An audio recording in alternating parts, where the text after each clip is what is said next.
자, 질문 받겠습니다. 예.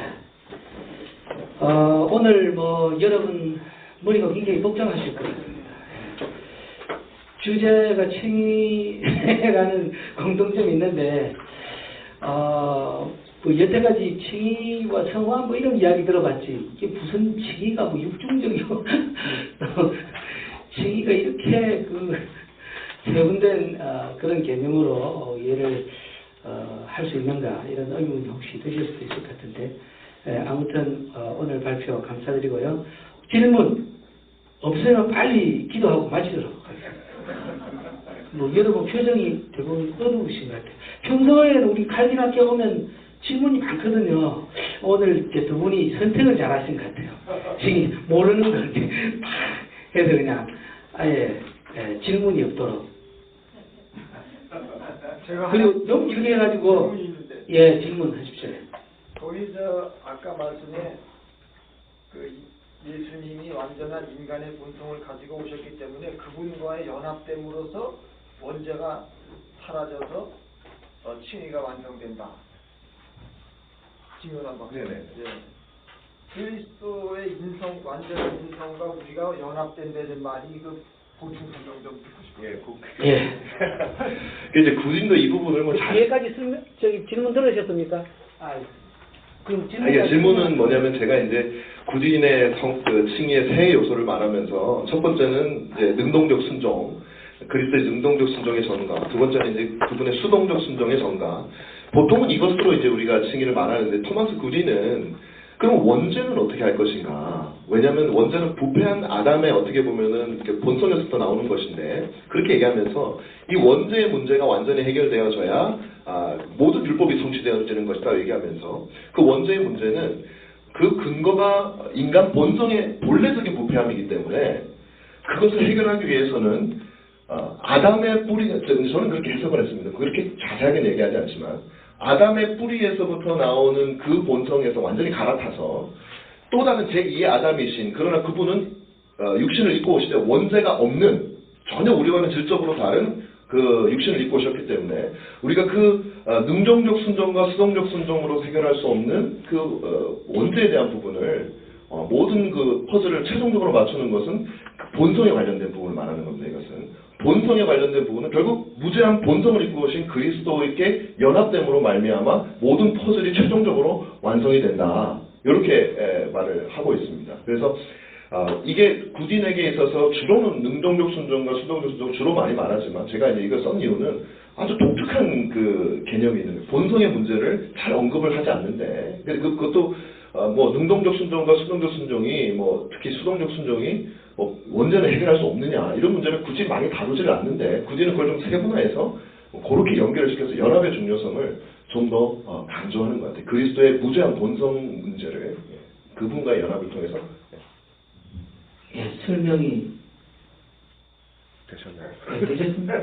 아니 연합하는 방법을 제가 궁금한데 너무 길어질 것 같아서 연합하는 방법. 제가 하는 파트 좀 감사합니다. 아무튼 대충 넘어가도록 하겠습니다.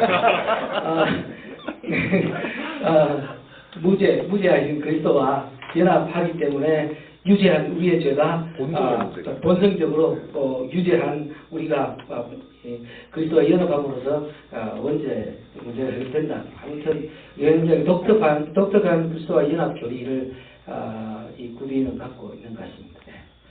그런 면에서 사실 칼빈의 그리스도와 연합 교리와는 굉장히 어떤 의미에서는 다른 상당히 나가도 멀리 나가는 그런 부분이 있습니다. 저쪽이 이만 그러면 이게 그대로 이 연합 교리가 이렇게 구딘에게 칼빈의 연합 교리가 구딘에게 온 것이 아닌가 말씀하시는데 아마 이 부분에 있어서도 조금은 뭐라 그럴까요? 발전이라는 건 좋은 개념인데 제가 보기에는 이제 기본적으로 칼빈의 연합 개념을 받아들이지만 칼빈이 언급하지 않았던 부분들을 나름대로 좀 더 이제 분석하면서 왜냐면 150년 이상 이후의 사람이니까요. 분석하면서 좀 더 나아가는 것이기 때문에 이게 꼭 칼빈과 다르다고 해야 될 것인가에 대해서는 이제 조금 생각을 합니다. 역시 멀러 개성이 됩니다. 예. 또 다른 질문. 예. 네, 감사합니다. 신혜교회 김태국입니다.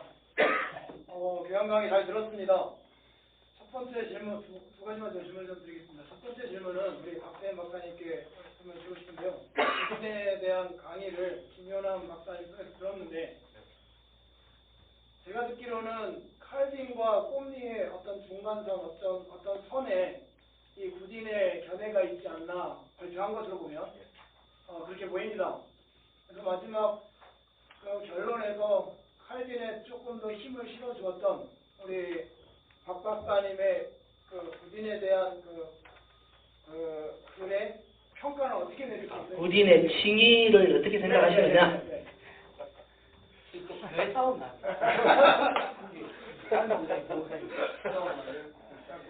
일단 구딘을 지금 도직하실 때 꼼리와 칼빈 사이라고 하셨는데 저는 그거에 동의할 수 없고요. 왜냐하면 꼼리가 너무 많이 간 건 아닙니다. 제가 칼빈과 비교하다 보니까 상대적으로 가게 보이는 거지. 사실 그러니까 조엘 베키 교수님 같은 경우에는 그 프리탄 거기 계신 총장님은 꼼리를 완전 개혁교회 안으로 끌어들입니다. 왜냐하면 몇 가지를 제외하고서는 거의 개혁교회와 똑같은 교리를 설파하고 있기 때문에 하지만 칭의론 구원론 부분에서 약간의 너무 하나님의 주권을 강조하다 보니까 다시 말하면 유효적 원인을 너무 강조하다 보니까 다른 것이 상당히 약화되는 것뿐이지 그게 칼빈과의 비교 가운데서 나타난 것이지 그래서 꼼리와 구딘과 그다음에 칼빈을 이렇게 도직한 건 좀 무리인 것 같고요. 오히려 세 분은 다 크게 봤을 때는 거의 같은 라인이지만 미묘하게 차이가 이제 분명히 나고요. 그 미묘한 결과가 큰 문제가 날 수 있었기 때문에 제가 좀 우려를 하는 거지만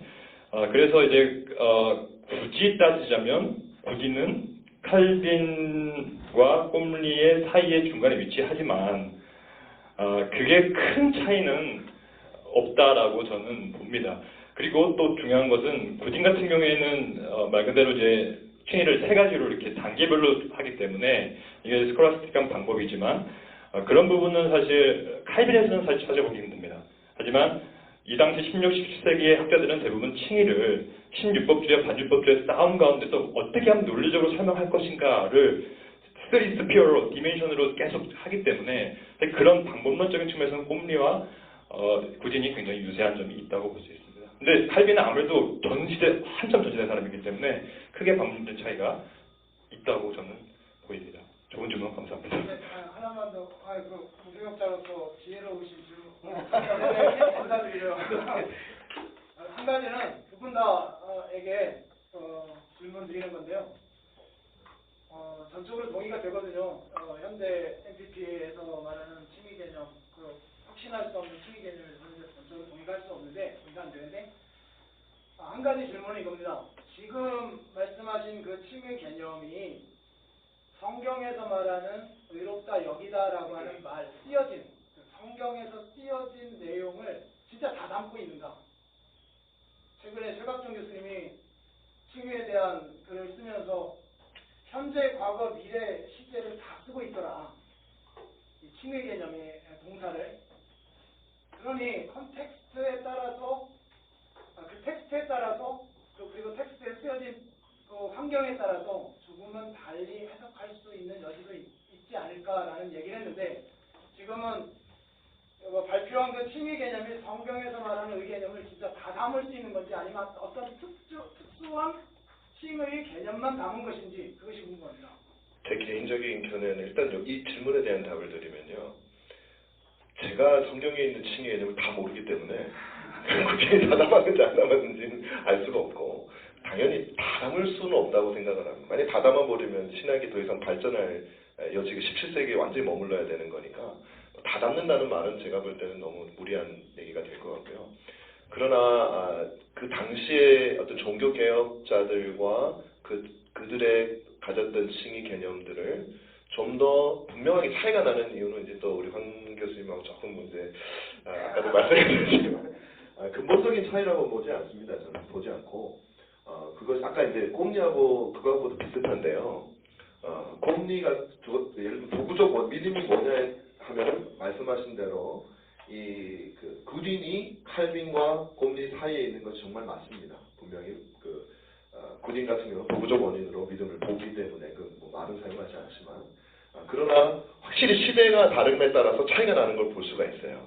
왜냐하면 제일 처음에 칼빈의 개념이 구딘의 개념이 그 다음으로 오고 구딘보다 곰리는 한참 또 후의 사람이거든요. 그러면서 당대에 요구되는 환경에 따라서 아까 말했지만 안티노미안들과의 싸움 때문에 어떻게든 믿음이라는 것이 하나님, 인간의 공로는 되지 않으면서 하나님의 전례적인 주권위로 하면서도 그래도 인간의 책임을 완전히 없다고 하지 않을 수 있느냐를 고민을 점점 더 하게 되는 것이죠. 칼빈 시대에도 그 고민은 있었지만 그 고민은 좀 덜 치열할 수 있었고요. 왜냐하면 당장 어떤 그 캐톨릭과의 문제 때문에. 그러나 시대가 지나면서 또 다른 환경 속에서 구디는 또 고민을 해야 되고요. 또 거기에서 해결이 되는 줄 알았는데 또 지나다 보니까 또 다른 문제가 발생하니까 콤리 같은 경우는 심지어 저도 아까 상당히 당황했는데요. 믿음이 의의 정답, 승의가 도구 없이 이루어진다라는 이 말은 그러면서 또 도구가 된다라는 하비투스하고 그러니까 악투스로 나누는 것은 또 다른 컨텍스트에서 더 이제 분석을 하게 되면서 이 사람들이 나온 것 같아요. 그래서 이 칭의론이 다 담고 있을 수는 없고 그러나 조금씩 발전해 나가면서 그 환경과 더불어 대화하면서 좀 더 어떻게 하면 해결해 볼까.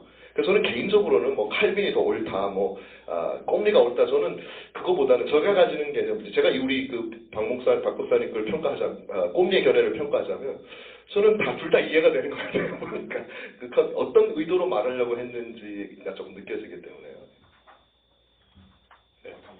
네. 일단 현대 논의 중에 칭의를 얘기할 때 아까 말씀하신 것처럼 시제로 볼 때는 그러니까 이 과거에 한 번의 단내적인 사건이냐, 아니면 현재도 계속되는 사건이냐, 아니면 미래에도 일어날 사건이냐 이런 것이잖아요, 결국에는.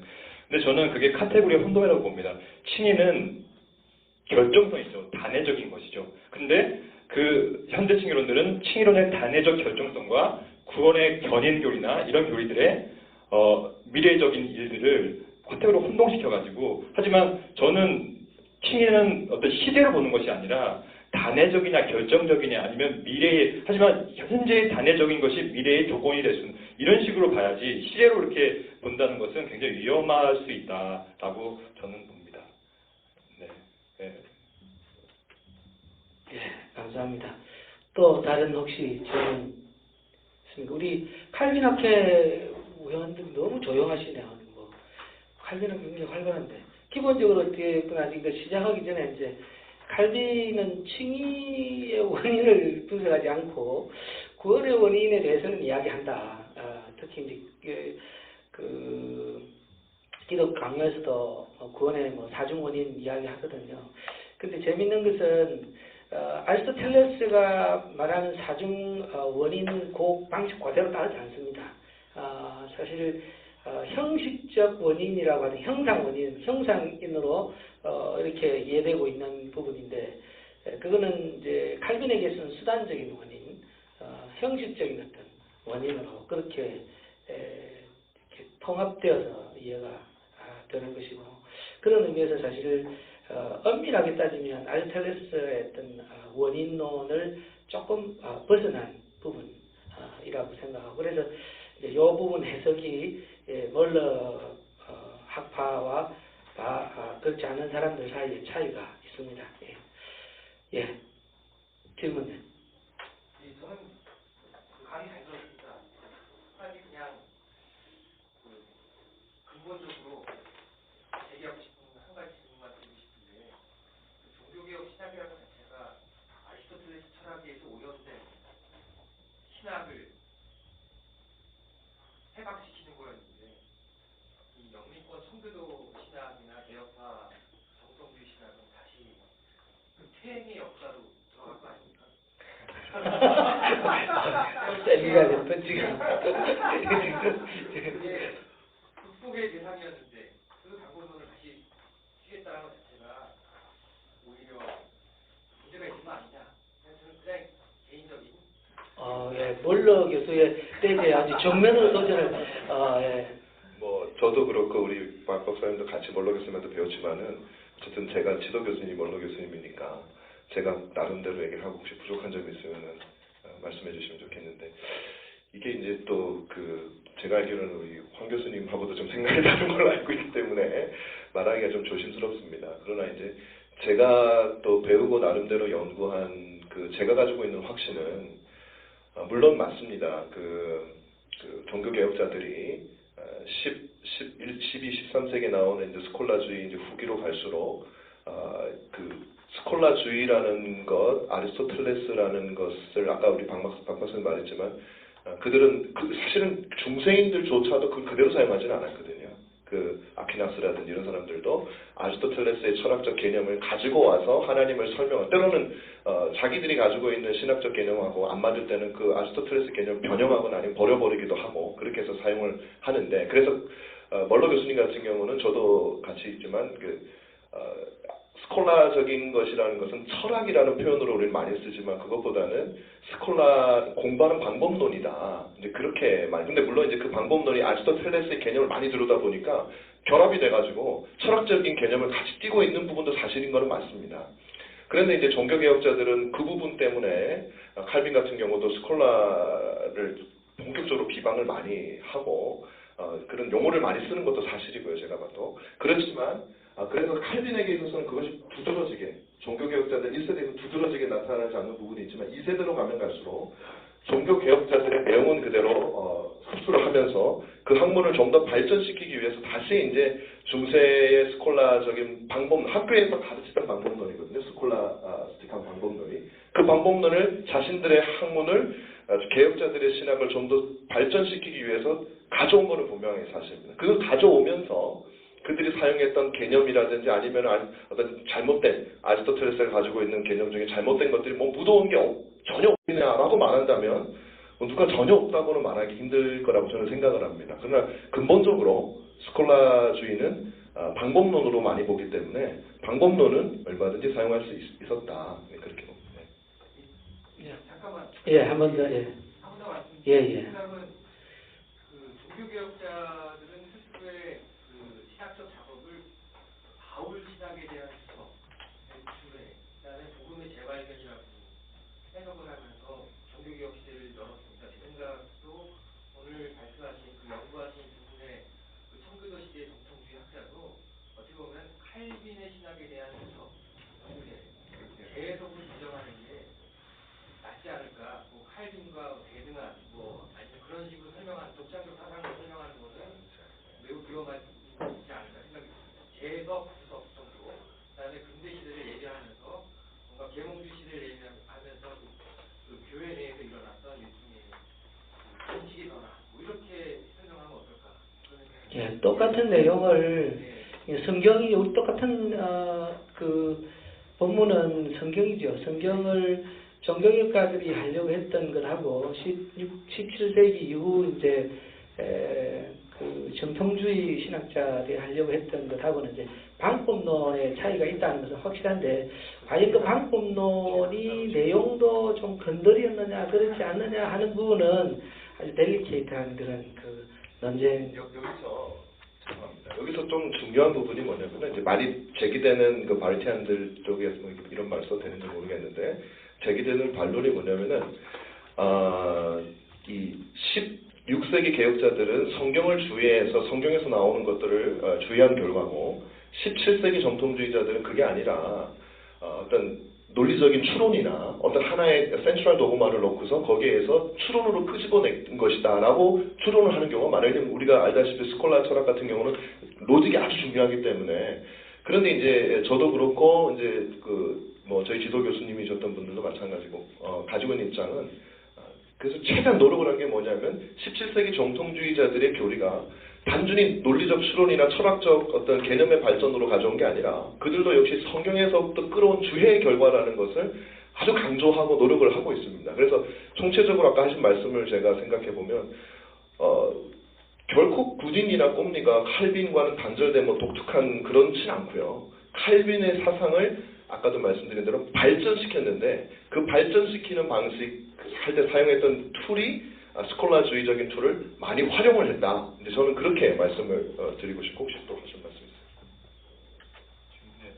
있어요? 그 부분에 대해서는 저희가 이제 저도 그렇고 모든 분들이 다 시대의 아들이잖아요. 근데 제가 지금 21세기에 사는 한국 사람으로서 이 본고를 쓸 때도 들어가는 말, 본론, 결론 이런 식으로 형식을 가지고 이렇게 모두 다 합의하는 그 어떤 방법론을 가지고 글을 쓴 것처럼 그 당시의 사람들도 그 당시 방법론은 그냥 스콜라주의적인 방법론이었다는 거죠. 다시 말하면 로마 카톨릭도 그렇고 루터파도 그렇고 개혁주의자들도 그렇고 모두 다 그것은 그 당시의 방법론이었는데 차이점은 어떻게 내용을 배열할지 또 어떻게 내용을 해석할지 이런 것들은 다른 방법으로 사용한 것이죠. 하지만 전반적인 틀은 같았다는 거예요. 그게 이제 스콜라주의라는 것이죠. 그래서 또 가장 큰 오해가 아까 말씀 잘하신 것처럼 주애나 이런 것들이 부족하다고 하지만 저는 글을 쫙 읽어봐도 오히려 굉장히 더 많이 주애적으로 충실하고 하지만 더 깊숙한 어떤 신학적 논쟁 가운데서 더 날카롭게 구분과 구별을 위해서 더 로직을 더 사용해가지고 더 방법론을 사용한 것뿐이지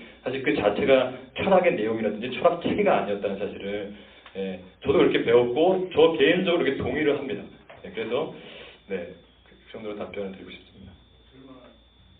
예. 사실 이쪽의 결론에 마지막 두 문장을 보니까 마지막 한 가지 것 같으면서 모든 인간의 복잡한 본성에 율법을 온전히 완성할 수 없는데 그 속에서 완전한 인간의 본성을 보시기에 그분과 연합되면서 원자가 살아서 율법을 승리로 완성할 수 있지만 이건 아주 깔뱅과 아주 정반대되는 개념으로 저는 파악을 하는데 왜냐하면 이 깔뱅은 그리스도 연합을 해서 타락한 본성은 남아있고 그리고 이 타락한 본성과의 싸움이 성하고 성화의 싸움은 전투와 같고 완성이 안 되는 걸로 보고 있거든요. 그래서 여기는 원죄가 살아서 율법을 완성할 수 있다는 것은 굉장히 칼뱅과 아주 반대 개념이고 그리고 칭의가 완성이 된다면 칭의를 이룰 자가 없다고 봐야 되는데 왜냐하면 율법을 완성할 자 누가 있겠어요? 원죄가 사라지고 지금 오해. 네, 질문은 다 들으셨습니까? 예. 이 표현이 좀 저도 사실은 이 논문 쓰면서 이게 이 굳이 이 부분을 자세하게 설명하거나 그전과 비교해서 설명하지 않는데 저는 이걸 쓴 이유가 제 나름대로는 이제 그걸 이해를 했기 때문에 제가 쓴 건데요. 여기서 말하는 그 칭의의 완성이라는 그 개념은 칭의라는 거는 기본적으로 단회적인 법정적인 사건으로 이렇게 보고 있지 않겠습니까? 그런데 우리가 원죄가 사라진다라는 말의 의미가 우리가 앞으로 죄를 짓지 않는다라거나 그런 의미를 말하는 건 아니고 원죄에 대한 책임을 말하는 거죠. 그래서 아까도 제가 비슷한 그 대답인데 좀 설명이 부족했던 것 같습니다. 지금 그거 설명이 얼마나 더 될지는 모르겠는데 제가 다시 한번 이해한 대로 제가 말씀을 드릴게요. 칭의를 통해서 우리가 그리스도와 연합함을 통해서 그분에게서 모든 유익과 공로를 받게 되는 거죠. 그래서 우리에게 의롭다함이 주어지게 되는데 우리의 죄를 사하는 것은 그분의 수동적인 순종, 십자가에서 죽으신 고난을 당하시고 죽으신 그 사건을 통해서 우리의 죄 사함이 사라지는 걸로 굳이는 보고요. 그 다음에 능동적 순종, 그분께서 모든 율법을 다 능동적으로 지키신 그것을 통해서 우리에게 의가 전가되는 것으로 그렇게 봅니다. 그리고 이제 보통은 그렇게 해석을 하면은 칭의가 그 순간 우리가 연합하는 순간 두 개가 전가가 되니까요. 끝난 걸로 보는데 굳이는 본성의 문제를 이제 다른 신학자들이 안 건드렸던 이 본성의 문제를 이제 건드리는 거예요. 우리가 물론 이렇게 반발을 할 수는 있을지 모르겠습니다. 있을 것 같습니다. 아니 능동적 수동과 수동적 순종을 통해서 우리의 원죄가 사라지지 않았다는 말이냐? 그거에 대해서 구체적으로 다루고는 있지는 않죠. 그 구진의 주장을 보면. 능동적 순종과 수동적 순종을 통해서 죄가 사함받고 의가 전가되지만 그러나 인간이 본래적으로 아담의 자손이었다라는 그런 어떤 목회적인 관점에서 좀 더 설득력 있게 하려고 왜냐하면 구진의 그 책은 거의 전부 다 그 설교를 모아놓은 겁니다. 그렇기 때문에 학문적으로 어떤 논리를 단순히 전개하기 위해서라기보다는 목회적인 성격도 꽤 많이 있거든요. 그런 관점에서 만약에 본다면은 무죄한 본성이신 그리스도께서 무죄한 본성을 입고 오셨고 우리가 그분과 연합될 때 마치 그전까지는 우리가 아담이라고 하는 본체를 가지고 있는 그런 자와 연결되어 있었다면 그것으로 말미암아 그리스도의 무죄한 인성과 연합됨으로 근본적인 문제가 해결된다. 그래서 다시 말하면 그리스도의 무죄함의 가치를 좀 더 강조하려고 하는 측면에서 바라볼 수 있지 않을까라는 생각은 제가 들거든요. 그래서 제가 아까 이제 질문하신 내용에 대해서 제가 정확하게 이해하지 못한 부분이 그래 평생 칭의를 이룰 수 없다고 만약에 이 원리에 따르면 할 수 없다고 하신 것 같은데 그 부분은 제가 정확하게 이제 그 의미를 잘 이해 못했기 때문에 말씀드리기 힘들고요. 우리가 믿음으로 연합되는 순간 이 세 가지 일이 동시에 일어나게 되면서 칭의가 완성된다라는 측면, 그 순간에 일어나게 되는 사건이 되는 것입니다. 제가 말씀드리면 칼빈 같은 경우는 그 칼빈의 이제 연합이라는 사상하고 구딘의 연합이라는 사상이 큰 맥락에서 보면 사실 뭐 다를 바는 없지만 이제 구딘이 제가 봤을 땐 좀 불필요하게 세분화시켜서 결국 걸거 무스럽을 만든 경향이 있다는 거죠. 그래서 이제 본성적인 어떤 원죄 문제를 연합을 통해서 해결하려고 뭔가 문제를 해결하려고 그렇게 열심히 본인은 이제 설명을 잘했다고 생각하는데 이제 한참 뒤에 우리는 의문이 생기는 거죠. 특히 이제 칼빈하고 이렇게 비교를 하다 보니까 의문이 생기는 것이고 그러다 보니까 이제 우리 신 박사님 같은 그런 설명이 뭐 근본적으로 사상이 다른 거 아니냐 이렇게 나오는데 그런 경향이 조금은 있을 수는 있다고 의문이 들 수는 있다고 생각합니다. 그 부분에 좀 첨언을 하고 싶은데 예. 두 분의 강의를 듣고 많이 배우고 질문을 하는데 이제 신정우 박사님 하신 말씀 중에 제가 읽은 칼빈의 강의에서는 그리스도의 의는 완전하다. 그래서 우리가 그리스도의 의를 입었다. 전가되는데 의와 그러니까 중생과 칭의, 하회, 칭의와 중생, 제사함과 중생 그 순서적으로 또 칼빈은 요한복음 1장 13절에 주석하면서 중생 칭의, 믿음 칭의 또 강요에서는 믿음 중생 이런 삶이 믿음의 결과, 선행이 믿음의 결과라고 이렇게 말해요. 그러니까 주석과 강요를 보면은 이게 순서가 서로 엇갈려. 그러니까는 구분되지만은 분리되지 않은 은혜, 이 중에 은혜이기 때문에 의와 거룩은 다른 거예요. 그러니까 거룩 성화의 차원에서 볼 때는 죽을 때까지도 그게 완성이 안 되고 불완전하고 의는 이미 전가된 의는 완전하기 때문에 하나님 앞에서 이게 죄 없다 함을 받고 구원 얻는 그것이 되는 거 아니에요. 그러니까 굉장히 중요한 거는 신종호 박사의 말씀에 구분되지만 분리되지 않는다는 디스팅티오 세드 난세폴로치아를 적용하면은 구딘이나 그 강의한 내용이 칼빈하고 굉장히 비슷하면서 조금 다르고 이렇게 하는데요. 제가 지금 요거를 이제 보내주고 제가 하나 하고 싶은 질문은 요즘에 최근에 E.P. 샌더스라는 사람이 조그만 책을 썼어요. 바울이라는 책을. 거기에 읽어보면은 그 칭의가 바울의 칭의, 바울 신학의 칭의가 유대인이 아닌 이방인이 하나님의 백성에 들어오게 된 그 방법으로 말하면서 종교개혁 칭의론과 다른 얘기를 해요.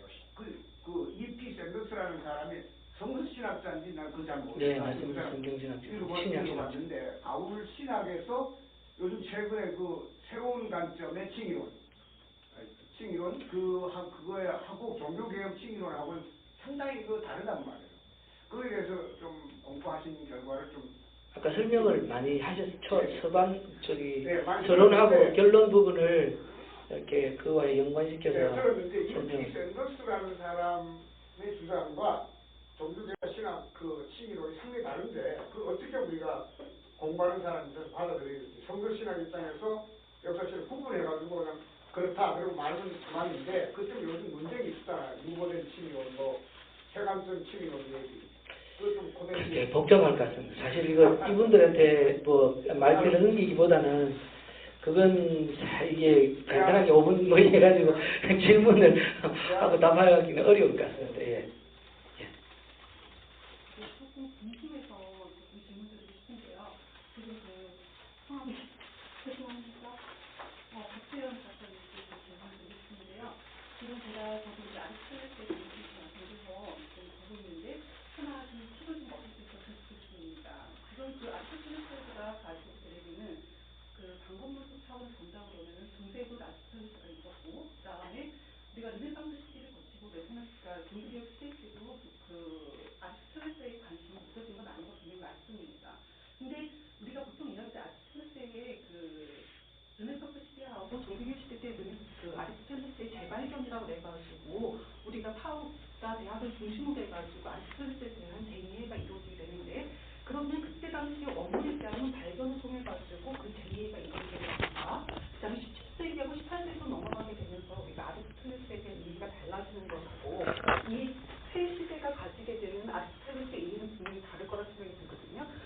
하면은 만약에 다르다라는 전제를 받아들인다 그러면은 지금 논문에서 이야기하게 되면은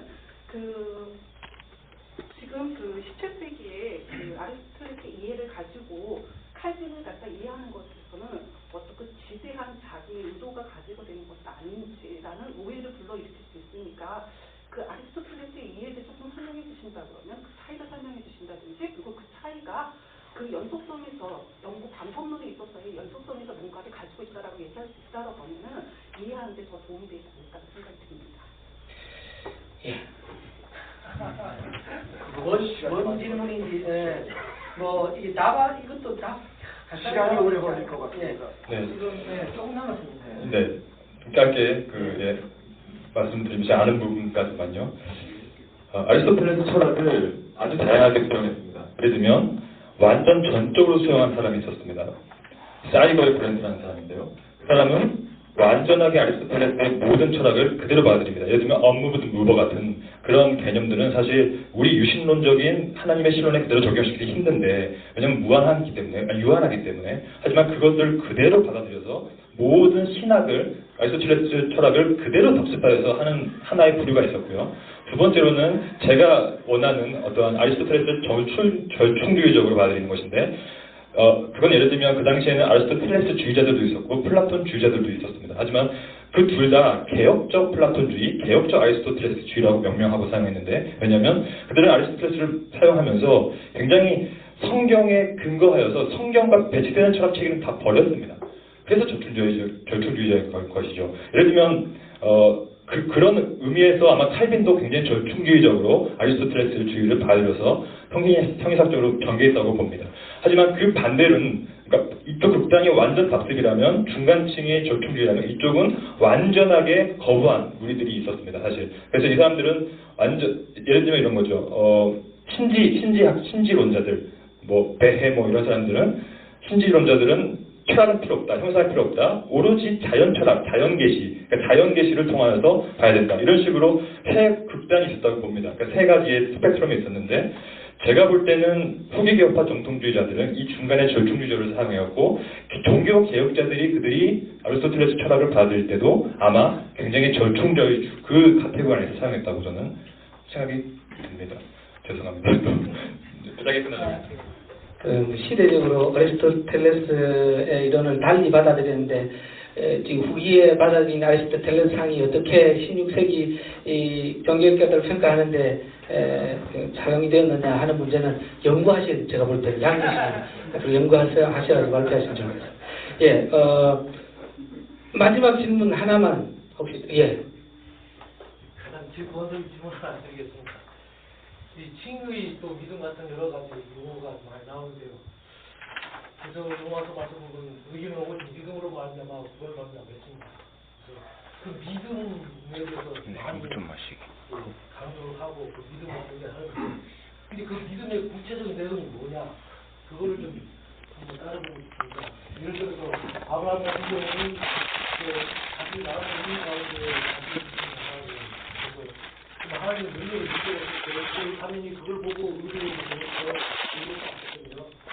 그와 똑같이 그럼 그리스도의 우리 일생을 보면서 우리가 그런 그리스도를 어떻게 규정하고 거기에서 그리스도에 대해서 어떻게 구체적으로 믿음을 우리가 고백을 할 거냐 그 믿음에 따라서 우리가 구원을 얻는 건데 그래서 어떤 사람은 아까 말씀드린 단순히 어떤 법정적인 칭의적인 태도에 정한 믿음을 고백하는 사람도 있을 테고 어떤 사람은 또 더 광범위하게 그리스도에 대한 믿음을 고백하는 사람도 있을 테고 제가 볼 때는 이 믿음에 대한 구체적인 이거가 규명되지 않은 상태에서 계속 그 하부 논리를 갖다가 이렇게 구성을 하나니까 조금 더 이렇게 꼬이는 게 아닌 게 아니라 그 부분에 대해서 그 믿음으로 구원을 받는다고 할 때 그 믿음이 어떤 것인가 구체적인 어떤 것인가 그걸 조금 좀 알기 쉽게 설명할 수 있는 예, 그거는 제가 마이크를 안 넘기고 시간이 너무 없어서 우리 다음 과제로 다음 과제 이 믿음에 대한 구체적인 내용은 잠깐 왜냐하면 이제 논문이 그 토머스 그딘의 그 8권인데요.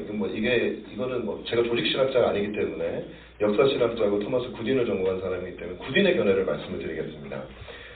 그 8권의 이제 주제가 뭐냐면은 The Object and Acts of Justifying Faith거든요. 그러니까 의롭게 하는 믿음의 대상과 활동입니다. 거기서 구디는 믿음을 크게 두 가지 종류로 나누거든요. 우리를 의롭게 하는 믿음이 있고, 그 다음에 우리를 좀 이건 제 표현이지만 우리를 거룩하게 하는 성화에 해당되는 믿음. 그걸 이제 구디는 어떻게 얘기를 하냐면은 스페셜 믿음, 스페셜 페이트와 제너럴 페이트로 이렇게 구분을 합니다. 좀 상당히 숟가락스한 부분이긴 한데. 제가 마이크 회수하도록 하겠습니다. 이건 제가 생각할 때 질문하시는 분의 어떤 믿음의 정의가 뭐냐 하는 것하고는 또 조금 힌트가 안 맞는 대답이지 않을까 싶어요. 그거는 그리고 뭐 정의를 한 사람들을 위한 다 정의 꺼내놓는 게 뭐 완전히 바다가 되지 않을까 싶습니다. 오늘 이제 여기서 제가 5시까지 마무리하기로 약속을 했기 때문에 마지막으로 이정수 총장님 기도 하시고 오늘 모임 마치도록 하겠습니다.